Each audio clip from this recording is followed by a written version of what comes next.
So, back on the first thing that we're going over today, and the first segment of this whole episode thing is going to be mainly about becoming a better software engineer, better developer overall for pretty much anything, any kind of developer.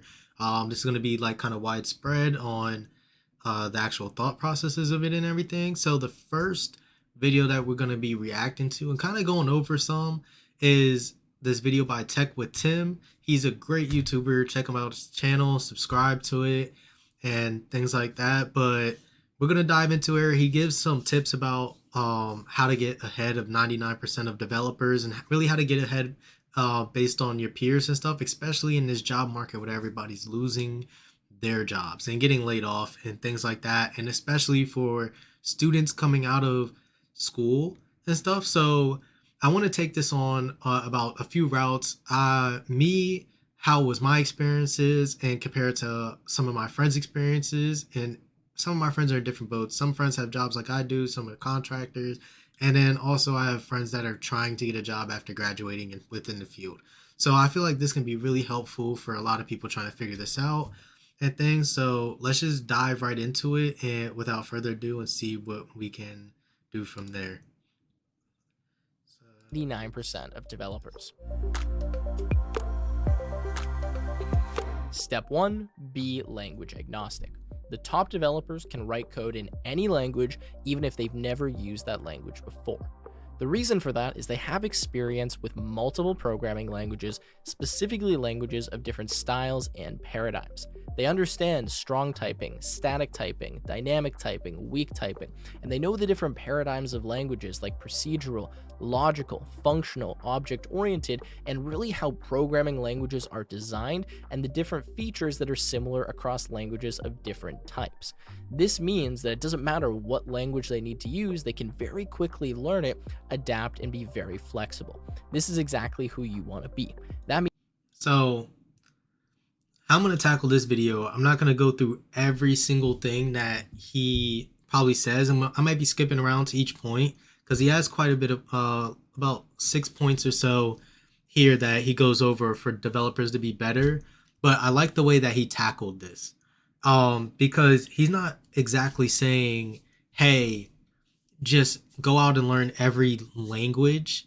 I believe the way that I'm interpreting this is go out and learn the stuff that is similar between each language so that when it comes to picking up new work, it's easier to pick up said work and it's easier to adapt to this new types of work, especially if you're jumping um, between different levels and different types of work. If you're moving from ML to AI to front end to back end, if you're always jumping data, if you're jumping from different types of orgs and different kinds of work, this allows you to be able to apply to many more different types of positions that are out there in the job market. You're more fluent, you can adapt a lot quicker, and you could do a lot more different types of work and things. So I definitely agree with that point. One thing that I would want to add here is have one that's your main focus too. You want to be able to know the main points and things like that, but you should also have a focus area, especially if you like something, because then you're able to pick up a lot more. Something that I've grown to know is there's many different ways to do different types of work. So if you're focused on one type of work, it takes forever to fully build up to that kind of working style and knowing the ins and outs and how to operate it, how to build stuff around it, and all this other fun jazz. It takes a lot of time to do certain stuff like that. So the good thing that you should do is have something you focus on, but know all the things that make coding languages and programming languages similar so that you can be able to pick up on other languages and be able to do other stuff as well too. And look, he's kind of going into this next point I figure is going to be what I just said. Now, step 2 is to specialize. If you want to stand out, you really need to be an expert in one certain area of programming. Now, that could be a language, but more specifically, probably a framework, a certain type of development like backend, front end, DevOps, etc. If you can be really, really good in one area, it's going to set you apart, and there's going to be a lot of roles that you'll actually be the ideal candidate for.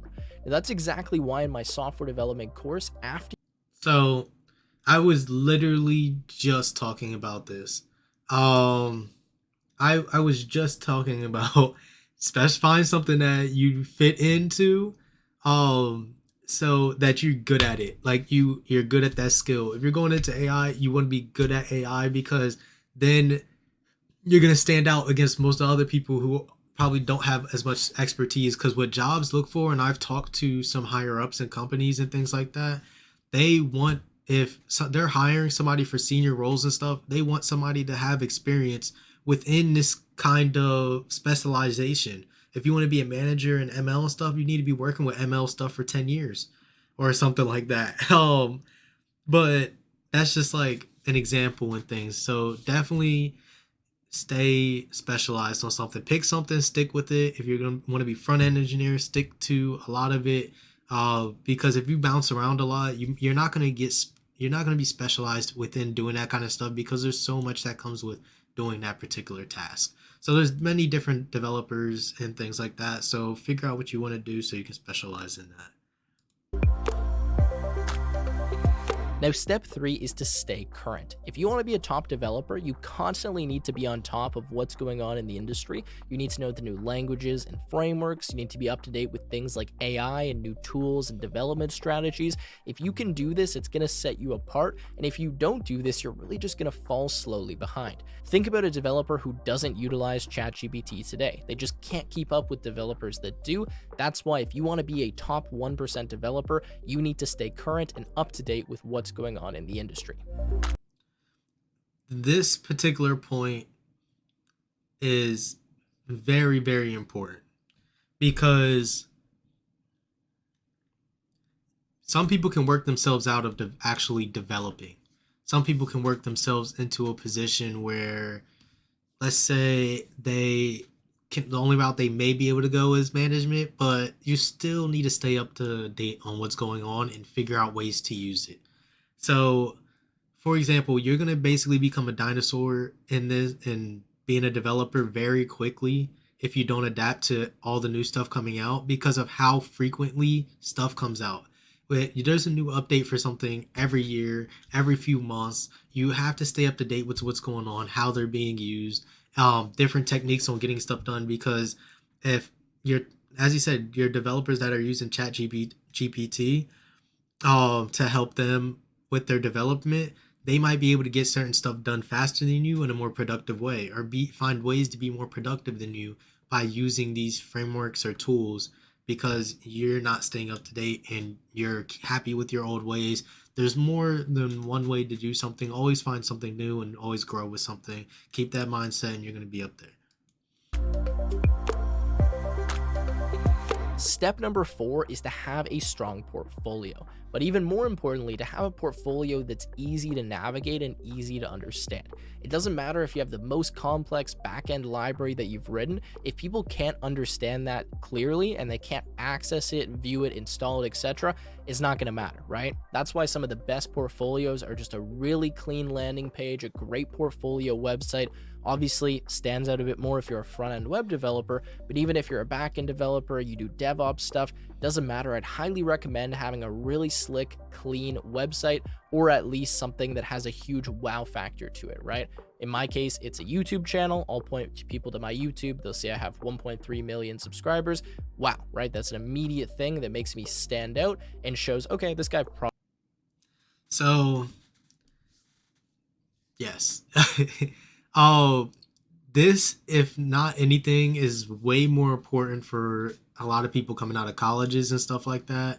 Don't only keep your school projects and don't keep your school projects only where you're trying to apply because you're not the only one that worked on that kind of stuff. You want to be able to show people stuff that you can do and what you talk about and all different stuff beyond that. Like if you had a YouTube channel and you're solving these leak code problems on YouTube channel and you're helping other people, hey, they look at that, they're like, hey, you know what you're doing, you know how to talk about it, things like that. And it also helps you with your interviews and stuff. So that's another thing that you can definitely take from it, learn from it. Another thing that you're able to do is with the websites and stuff, the more portfolio projects that you have, the cleaner your stuff is. As you said, people, one thing that I was told and taught is do not allow a feature on a page if it's not usable. And I've told some of my friends this before as well too. I've had a friend who sent me his web page and things, and certain things wouldn't go to link anywhere, or it's just there on the screen. It has no purpose. If it has no purpose, don't allow it there because you're gonna lose points. You're gonna lose points. There, if you can't, if somebody can quickly figure out that this doesn't work, then you're on the back burner. You're on the back of the bus, and there's nothing that we can do about it because you just have to think about these kind of things. You have to think about how other people use this code. The best engineers are going to be thinking about other people when they're coding and when they're showing this stuff out. How are they going to be able to use this? How will they use this? Are they allowed to use this? Are they allowed to view this? Are they going to be able to go through their whole process? Yes or no? If it's no, then who knows? Step number 5, time management. I think this is pretty obvious, but as you climb the ranks, it's going to be expected that you can manage your own time, you can prioritize tasks, you can delegate when you need to, and you can put your energy to the most productive and most efficient thing you can possibly be doing. The worst case scenario is your manager has to constantly remind you of deadlines, ask you when things are getting done. You want to be proactive, you want to be telling people how much time you need, when something's going to be done, and you want to be able to estimate that and manage it very, very well so that you can be as efficient and productive as possible. So that's a big tip. That, and this goes back to being able to use tools to your advantage. The more productive and things that you can get done in a certain way, the good best thing. Another thing is you want to be able to be proactive. Very proactive. The more proactive you are, the more time you have to get certain stuff done, and the more time that you have to figure out solutions and things like that. But you also need to know how long does it normally take to get certain tasks done.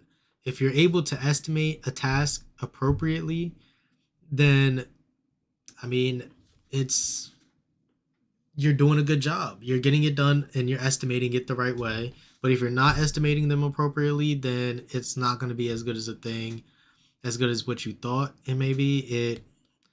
Will it will kind of start building up and looking bad on you, and it won't be as good. So you definitely want to be able to use your time wisely and go on from there.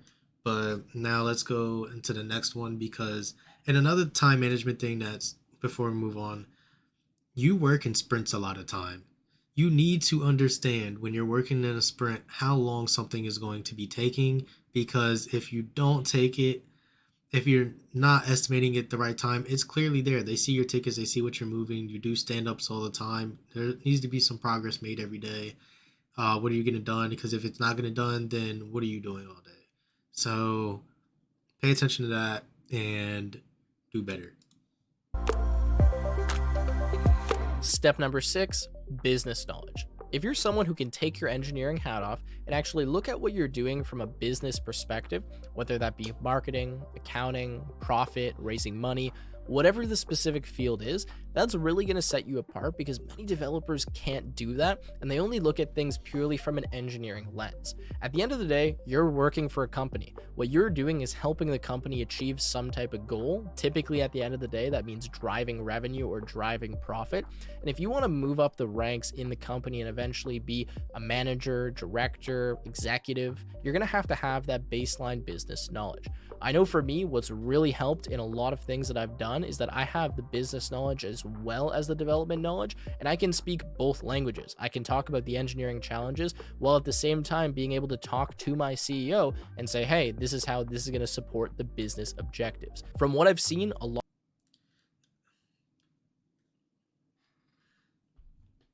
I feel like these next few, I've seen this video a little bit ahead. And this and one other skill at the far back are these. There's two skills that aren't necessarily have anything about being a developer, but everything to do about being you and stuff. And this is one of them about the skills of being you, of actually knowing what's going on in the business. You need, when your business has events and things like that, you need to understand what's going on with the business and what you're doing and how it impacts the business.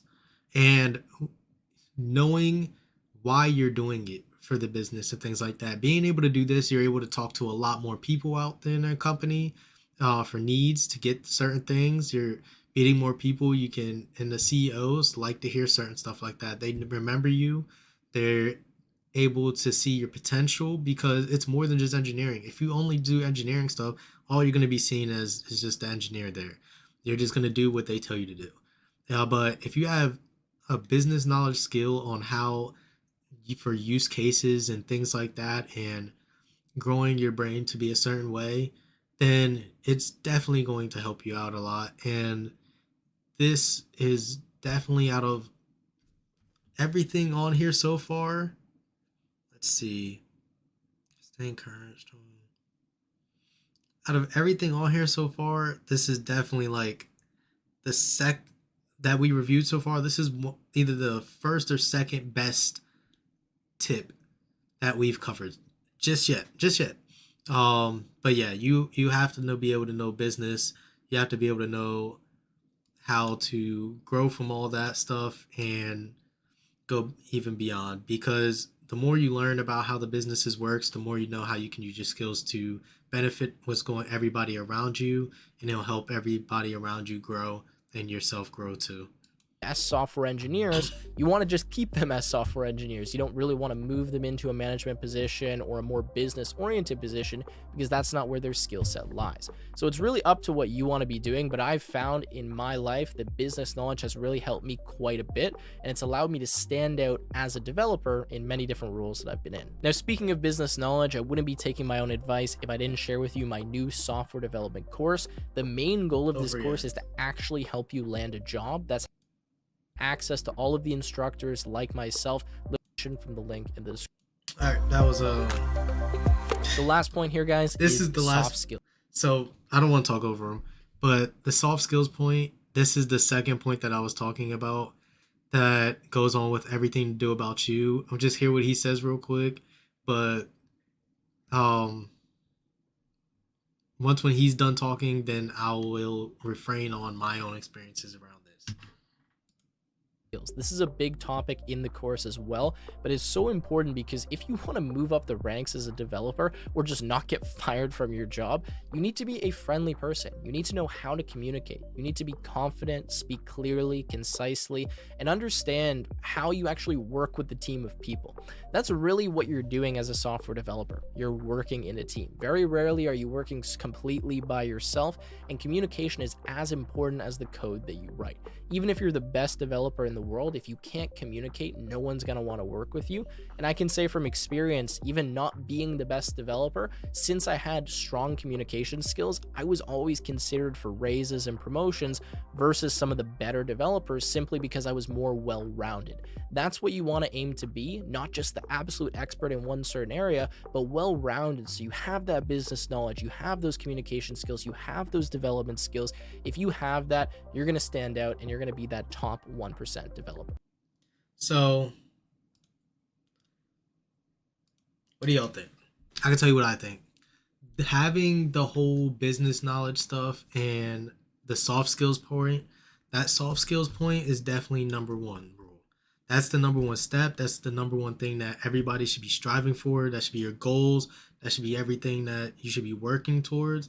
Because when you have that soft skills and you meet everybody around you, what's going to happen is you're going to create a web. And this web is going to be filled with every different kind of people throughout the company in the loop. And you're able to speak to every single type of person. Everybody's going to know who you are. Everybody's going to know, they're going to want you around. They're going to want to ask you for help. They're going to want to come to you for things. They're going to want to help you out. They're going to help you learn. They're going to help you, give you chances of doing things. They're going to help you do a whole bunch of mess that you could never even dream of and things. But that is like really a major thing that everybody should go over, and that I completely agree with. Being the most well-rounded engineer is going to be the best for you. If you are somebody who's the best programmer in the world, it may not help you as much as somebody. What he said is being able to, other people that aren't as good as you being able to move up just because it's kind of person they are is such a plus. I'm telling you, it's such a plus. You can be the best engineer in the world and they won't move you up because you don't know how to communicate. You're not able to help people out. You're not able to do a bunch of stuff that can influence others, that can share better, that you're not updating stuff certain ways. So you're going to just stay in your role that you are in. Now, if you're like a staff or principal engineer and you want to stay over that amount because they make good money and stuff like that, you can get away with a lot more of not doing that. But you should be doing something to a certain level to where that's not the case. But that's really the first video that we have.